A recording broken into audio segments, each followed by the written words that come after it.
தினமணி நேயர்களுக்கு வணக்கம். தமிழ்நாடு நிதிநிலை அறிக்கை இன்று தாக்கல் செய்யப்பட்டிருக்கு. தாவேக அரசுடைய முதல் பட்ஜெட் இது.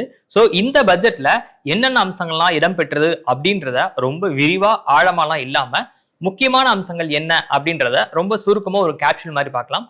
அது தவிர்த்து இந்த பட்ஜெட் பற்றி தலைவர்கள் தங்களுடைய விமர்சனங்கள் வச்சாங்க இல்லையா? சோ அது என்னென்ன வச்சாங்க, யார் என்னென்ன சொன்னாங்க அப்படின்றதையும் இந்த வீடியோல நம்ம பார்க்கலாம்.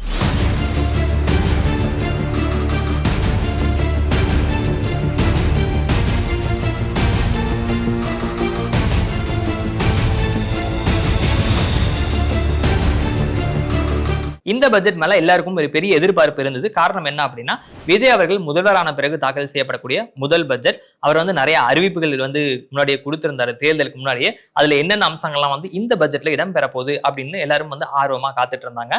நிதியமைச்சர் மரிய வில்சன் அவர்கள் தாக்கல் செய்ய ஆரம்பிச்சாரு. சரியாக 10 மணிக்கு தாக்கல் செய்ய ஆரம்பிச்சாரு. பட்ஜெட் உரைக்கு அவர் எடுத்துட்டு வரும்போதே கூட ஒரு ஜெபமாலை மேல வச்சிருந்தாரு அப்படின்லாம் சொன்னாங்க. சோ அது ஒரு பெரிய பேசுபொருளா இருந்தது ஒரு புறம் இருக்கட்டும். அப்புறம் 10 மணிக்கு அவர் பட்ஜெட் உரையை வாசிக்க தொடங்கினாரு. 12:31 மணிக்கு தன்னுடைய உரையை முடிச்சுக்கிட்டாரு. கிட்டத்தட்ட ஒரு திரைப்படம் மாதிரி ஒரு 2.5 மணி நேரம் பட்ஜெட் உரை நிகழ்ந்துச்சு. சோ இந்த பட்ஜெட்ல நம்ம பெரும்பாலும் என்ன பேசியிருந்தோம் அப்படின்னா, நம்ம ஒரு வீடியோ போட்டிருந்தோம் இல்லையா இதுக்கு முன்னாடி. அதுல என்ன சொல்லியிருந்தோம்னா, இன்ஃப்ராஸ்ட்ரக்சர் சார்ந்த அறிவிப்புகள் தான் பெருசா இருக்கும், மக்கள் நல திட்டங்கள் ஒப்பீட்டு அளவுல குறைவா இருக்கும். அதுக்கு காரணம் நம்ம விமர்சன பார்வையா சொல்ல, நடைமுறை யதார்த்தமா என்ன சொல்லியிருந்தோம் அப்படின்னா, அவங்க புதுசா பதவி ஏற்றுக்கிறாங்கன்னா அவங்களுக்கு ஒரு கால அவகாசம் தேவைப்படும். பிளஸ் அவங்க அறிவித்த அறிவிப்புகளுக்கு நிதி ஒதுக்கீடு நிறைய தேவைப்படுது அப்படின்னால அதை முதல் பட்ஜெட்லயே சரி செய்யறது சவாலா இருக்கும் அப்படின்னு சொல்லியிருந்தோம். சோ அதற்கு ஏற்ற மாதிரி தான் அறிவிப்புகளும் இடம்பெற்றிருக்கு.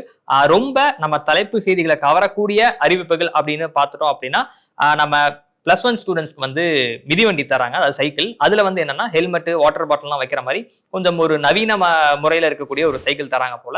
அவங்க ஒரு 5.3 லட்சம் மாணவர்களுக்கு அந்த மிதிவண்டி தரதுக்கு இருக்கிறாங்க. இந்த திட்டத்துக்கு புதிய பயணம் புதிய வேகம் அப்படின்னு அவங்க பெயர் வச்சிருக்காங்க. இதுக்கு 277 கோடி அவங்க நிதி ஒதுக்கி இருக்கிறாங்க. அப்புறம் பள்ளி கல்வித்துறையில நம்ம ஏற்கனவே பேசியிருந்த மாதிரி உள்கட்டமைப்புல நிறைய அறிவிப்புகள் அறிவிச்சிருக்கிறாங்க. அவங்க சூப்பர் கிளீன் சூப்பர் கேம்பஸ் அப்படின்ற பெயர்ல ஒரு திட்டம் கொண்டு வந்திருக்காங்க. அதுக்கு முதற்கட்டமா 10,000 அரசு பள்ளிகளை தேர்வு செய்ய போறாங்களாம். அங்க இருக்கக்கூடிய கழிவறைகள், கட்டமைப்பு வசதிகளை மேம்படுத்தணும் அப்படின்னு சொல்லியிருக்காங்க. அதாவது மாணவர்கள் பள்ளிக்கு போய் படிக்கும்போது அவங்களுக்கு ஒரு பாதுகாப்பான ஒரு சூழல் இருக்கணும் அப்படின்றத முன் வச்சு அவங்க அறிவிச்சிருக்கிறாங்க. அடுத்து கல்லூரி மாணவர்களுக்கு லேப்டாப் வழங்கப்படும் அப்படின்னு சொல்லியிருக்கிறாங்க. இதற்காக 2,000 கோடி ரூபாய் ஒதுக்கப்பட்டிருக்கு. நம்ம இந்த திட்டம் ஏற்கனவே தெரிஞ்சதான், கடந்த காலங்கள்ல இருந்திருக்கு. முந்தைய ஆட்சி, அதுக்கு முந்தைய ஆட்சி எல்லாத்துலயும் இருந்ததுதான். பெயர் மற்றும் இப்ப மாற்றி இருக்கிறாங்க. என்னன்னா, முன்னாடி கடந்த கால ஆட்சியில உலகம் உங்கள் கையில் அப்படின்னு சொல்லியிருந்தாங்க. இந்த முறை வெற்றி மடிக்கணினி திட்டம் அப்படின்னு மாற்றி இருக்கிறாங்க. சோ அடுத்து நம்ம பெண்கள் பக்கம் வந்தோம் அப்படின்னா, பெண்களுக்கு நிறைய அறிவிப்புகள் இருக்கு. நம்ம அதை எதிர்பார்த்தோம், பெண்களுக்கு நிறைய அறிவிப்புகள் இடம்பெறும் இந்த ஆட்சியில அப்படின்றது நம்ம எதிர்பார்த்ததான். அதன்படி சிங்கப்பெண் ஏற்கனவே அறிவிச்சு நடைமுறையில் இருக்கக்கூடிய திட்டம் தான். இதற்கு 300க்கும் மேற்பட்ட கோடி நிதி ஒதுக்கீடு செஞ்சிருக்கிறாங்க. புதிய அறிவிப்பா என்ன இருக்கு அப்படின்னா, அண்ணன் சீர் திட்டம் அப்படின்றது அறிவிச்சிருக்கிறாங்க. திருமணமாகும் பெண்களுக்கு 8 கிராம்ல தங்க காசு கொடுக்கப்படும், அப்புறம் ஒரு பட்டு புடவை கொடுக்கப்படும் அப்படின்னு சொல்லியிருக்கிறாங்க. இதற்கு 812 கோடி தான் நிதி ஒதுக்கீடு செஞ்சிருக்கிறாங்க. சோ இதன் மூலம் இதுல தகுதியான பெண்கள் அப்படின்னு ஃபில்டர் எதுவும் செய்யப்படுதா என்னன்ற தகவல் இது வரைக்கும் இல்ல. பட் ஆனா அடுத்தடுத்து வெளியாகும் அப்படின்னு நினைக்கிறேன் நான். அடுத்து நம்ம ஏற்கனவே அறிவிக்கப்பட்ட திட்டம், இது நம்ம முன்னாடியே ஒரு வீடியோல பேசியிருந்தோம். குழந்தைகளுக்கு தாய்மாமன் சீர் அப்படின்னு சொல்லிட்டு அரசு மருத்துவமனையில பிறக்கக்கூடிய குழந்தைகளுக்கு அவங்க 1 கிராம்ல தங்க மோதிரம் போடணும் அப்படின்னு சொல்லியிருந்தாங்க. இந்த திட்டம் செப்டம்பர் 15 அதிகாரப்பூர்வமாக தொடங்கப்படும்.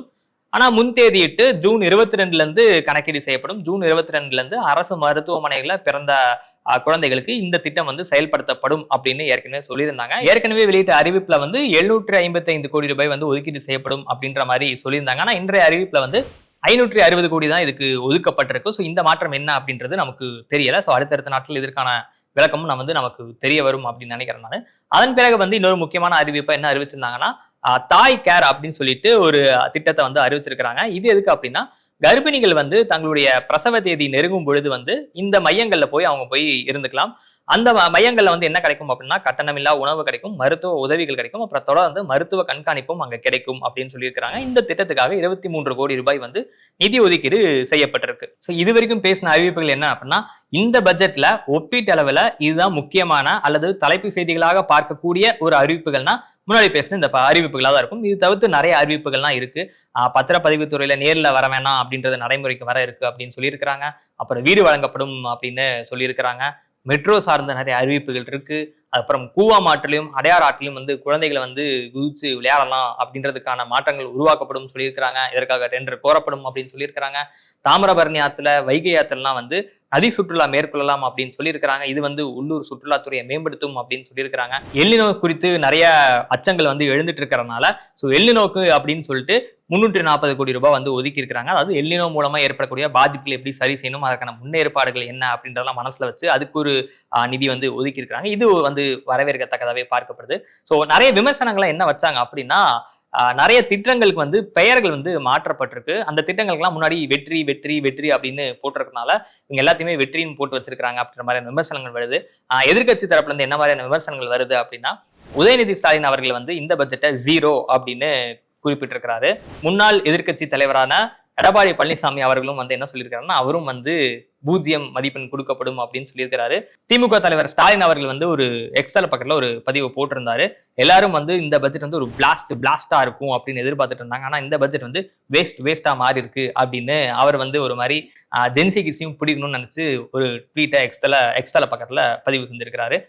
வானதி ஸ்ரீனிவாசன் அவர்கள் பாஜக சார்ந்த அவர்கள் வந்து இந்த பட்ஜெட்டை வந்து ஆரம்பத்துல வந்து வரவேற்கல அப்படின்ற மாதிரி ஆரம்பிச்சு கடைசியில முடிக்கும் பொழுது வந்து மத்திய அரசு ஒரு சில திட்டங்களோட வந்து சேர்ந்து செயல்படுறதுக்கு இவங்க தயாரா இருக்கிறாங்க அப்படின்றத வரவேற்கிறோம் அப்படின்ற மாதிரி முடிச்சிருக்காங்க. நம்ம சௌமியா அன்புமணி அவர்கள் பார்த்தோம் அப்படின்னா அவங்க வந்து ஒரு சில திட்டங்கள்லாம் வரவேற்றிருக்காங்க. பெண்கள் சார்ந்த திட்டங்கள்லாம் வரவேற்றுட்டு விவசாயிகளுக்கு பெரிய அளவிலான அறிவிப்புகள் எதுவும் இடம்பெறவில்லை அப்படின்றத ஒரு விமர்சனமா முன் வச்சிருக்கிறாங்க. அப்புறம் கனிமொழி அவர்கள் வந்து என்னன்னா, இந்த பெயர் மாற்ற திட்டத்துக்கு எவ்வளவு நிதி ஒதுக்கி இருக்காங்க அப்படின்னு கேட்டு சொல்லுங்க அப்படின்றத கிண்டலா சொல்லியிருக்காங்க. காரணம் என்ன அப்படின்னா, நிறைய திட்டங்கள் வந்து பெயர் தான் மாத்தி இருக்கிறாங்க இல்லையா, சோ அதனால அதுவே ஒரு திட்டமா அப்படின்னு சொல்லி அவங்க விமர்சனம் செஞ்சிருக்கிறாங்க. எல்லாருமே அதான் சொல்றாங்க, வந்து கடந்த கால ஆட்சியில இருந்தக்கூடிய அதே திட்டங்கள் தான் இப்பவும் வந்து நடைமுறை படுத்திருக்கிறாங்க. ஜஸ்ட் பெயரை மட்டும் மாத்திட்டு ஸ்டிக்கர் ஒட்டி இருக்கிறாங்க அப்படின்னு விமர்சனம் செஞ்சிருக்கிறாங்க. இந்திய கம்யூனிஸ்ட் கட்சியினுடைய மாநில செயலர் மு வீரபாண்டியன் அவர்களும் வந்து அவர் ஏமாற்றம் தான் வந்து தென்படுதா வந்து பதிவு செஞ்சிருக்கிறாரு. அவர் வந்து மாணவர்களுக்கு ஊக்கத்தொகை கொடுக்கப்படும் அப்படின்னு அறிவிச்சிருந்தாங்க. அது இடம்பெறல. தொழிலாளர் நலன் சார்ந்த அறிவிப்புகள் பெரிய அளவுக்கு இடம்பெறல அப்படின்ற மாதிரியான பார்வைகளை மு வீரபாண்டியன் அவர்கள் வெளிப்படுத்தி இருந்தாரு. சோ இதுவரைக்கும் நம்ம பார்த்து எல்லாமே வந்து எதிர்கட்சி சார்ந்தவர்களா தான் இருந்திருக்கிறாங்க. அவங்க எல்லாமே வந்து சட்டப்பேரவை வளாகத்துல வெளில வந்து பேட்டி கொடுத்துட்டு போயிட்டாங்க. மு வீரபாண்டியன் அவர்கள் மட்டும் அறிக்கை மூலமா பேசியிருந்தது. மற்றபடி தாவேகாவுடைய கூட்டணியில் இருக்கக்கூடிய விடுதலை சிறுத்தைகள், காங்கிரஸ், மதிமுக, முஸ்லீம் லீக் இவங்கெல்லாம் வந்து என்ன நிலைப்பாடு எடுத்திருக்காங்க அப்படின்றது நம்ம இப்போ ஷூட் பண்ணிட்டு இருக்க இந்த நேரம் வரைக்கும் நமக்கு தெரியல. பட் அடுத்தடுத்து அவங்களும் வந்து தங்களுடைய கருத்துக்களை வெளிப்படுத்துவாங்க அப்படின்னு நினைக்கிறேன். தாங்கள் எதிர்பார்த்த வரவேற்பு என்ன, இல்ல தாங்கள் ஏமாற்றம் அடைந்த விஷயங்கள் என்ன அப்படின்றத குறிப்பிடுவாங்க அப்படின்னு நினைக்கிறேன் நான். இன்னொரு பெரிய விமர்சனம் என்ன பார்க்கப்பட்டுச்சு அப்படின்னா, 2 துறைகளுக்கு வந்து நிதி வந்து குறைவா ஒதுக்கப்பட்டிருக்கு அப்படின்னு சொல்லியிருக்காங்க. ஒன்னு வந்து சமூக நீதித்துறை, அந்த துறைக்கு வந்து 3900 கோடி தான் வந்து ஒதுக்கி இருக்காங்க அப்படின்றது ஒரு விமர்சன பார்வை இழந்திருக்கு. மற்றொன்று வந்து பள்ளிக்கல்வித்துறை, இதுதான் வந்து பெரிய அளவுக்கு பேசு பொருளா இருக்கு. திமுக ஆட்சி காலங்கள்ல பள்ளிக்கல்வித்துறைக்கு ஒதுக்கப்பட்ட நிதி வந்து தொடர்ந்து ஏறுமுகத்திலேயே இருந்திருக்கு. ஆனா இந்த தாவேகா ஆட்சியில வந்து அது வந்து குறைக்கப்பட்டிருக்கு அப்படின்றது விமர்சனம் வைக்கப்பட்டுச்சு. ஆனா பள்ளிக்கல்வித்துறை அமைச்சர் ராஜ்மோகன் வந்து இதுக்கு ஒரு விளக்கம் கொடுத்திருக்கிறாரு. அவர் என்ன சொல்றாரு அப்படின்னா, திமுகவுடைய முந்தைய பட்ஜெட்ல, அதாவது போன ஆண்டு அவங்க தாக்கல் செய்யப்பட்ட பட்ஜெட்ல பள்ளிக்கல்வித்துறைக்கு ஒதுக்கப்பட்ட நிதி வந்து 46,000 சொச்சம் கோடி. ஆனா தேர்தலுக்கு முன்பு திமுக தாக்கல் செஞ்ச இடைக்கால பட்ஜெட்டுக்கு முன்பு வரை அவங்க செலவு செஞ்சது 42,000 கோடி தான் செஞ்சிருக்கிறாங்க. 46,000 கோடி அவங்க செலவு செய்யவே இல்லை. அப்படி இருக்கையில அவங்க இடைக்கால பட்ஜெட்ல 48,000 கோடி வந்து ஒதுக்கி இருக்கிறாங்க. அதாவது அவங்க செலவு செஞ்சதை விட கூடுதலா ஒரு 6,000 கோடி வந்து நிதி ஒதுக்கீடு செஞ்சிருக்கிறாங்க. சோ நாங்க வந்து அதுல வந்து நிறைய தவறுகள் இருக்கிறதா நாங்க கண்டுபிடிச்சிருக்கிறோம். அது வந்து சில மதிப்பீடுகள் வந்து தவறாக மதிப்பீடு செய்யப்பட்டிருக்கு அப்படின்றத கணிச்சுட்டு அதை எல்லாத்தையும் நாங்க சரி செஞ்சு வந்து இப்போ நாங்க 44,000 கோடியாக ஒதுக்கி இருக்கிறோம் அப்படின்னு சொல்லியிருக்கிறாரு பள்ளிக்கல்வித்துறை அமைச்சர் ராஜ்மோகன். அதாவது எப்படி பார்த்தாலும் வந்து திமுக அரசோட தாவேகா அரசு கூடுதலா ஒதுக்கி இருக்கு அப்படின்ற விளக்கத்துக்கு வராரு. நிதித்துறை செயலர் அவர்களும் வந்து சித்திக் அவர்களும் இந்த வாதத்தை தான் முன் வச்சிருந்தாரு. அவருடைய காணொலியை பகிர்ந்து ராஜ்மோகன் அவர்கள் சொல்லியிருந்தாரு.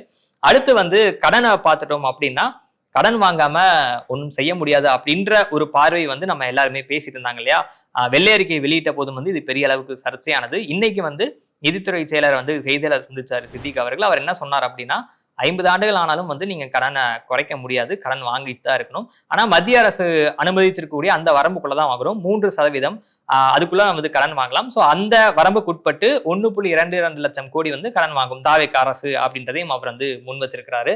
சோ நம்ம ஓவராலா பார்த்தோம் அப்படின்னா நிறைய அறிவிப்புகள் இடம்பெற்றிருக்கு. நிறைய அறிவிப்புகள் வந்து கடந்த கால அறிவிப்புகளை வந்து விரிவாக்கம் செய்யப்பட்ட மாதிரி தெரியுது. ஆனா இன்னும் வந்து கூடுதலான தகவல்லாம் நமக்கு வெளியே வர வர இந்த பட்ஜெட் பற்றின ஆழமான புரிதலும் பார்வையும் நமக்கு வெளிவரும்னு நினைக்கிறேன். விமர்சனங்களை பொறுத்த வரைக்கும் எதிர்க்கட்சி எல்லாருமே வந்து இந்த பட்ஜெட்டை விமர்சனம் செஞ்சிருக்காங்க. இந்த பட்ஜெட்ல நீங்க எதிர்பார்த்த அம்சங்கள் எல்லாமே இடம்பெற்றுச்சா? உங்களுக்கு இந்த பட்ஜெட் திருப்திகரமா இருக்கா, இல்ல வந்து ஒரு மாதிரி ஏமாற்றமா இருக்கா, இல்லைங்க கொஞ்சம் டைம் ஆகும், ஃபர்ஸ்ட் பட்ஜெட் தானே ஒன்றும் பிரச்சனை இல்லை அப்படின்ற மாதிரி நிலைப்பாடு எடுக்கிறீங்களா என்ன அப்படின்றத கீழே கமெண்ட் பண்ணுங்க.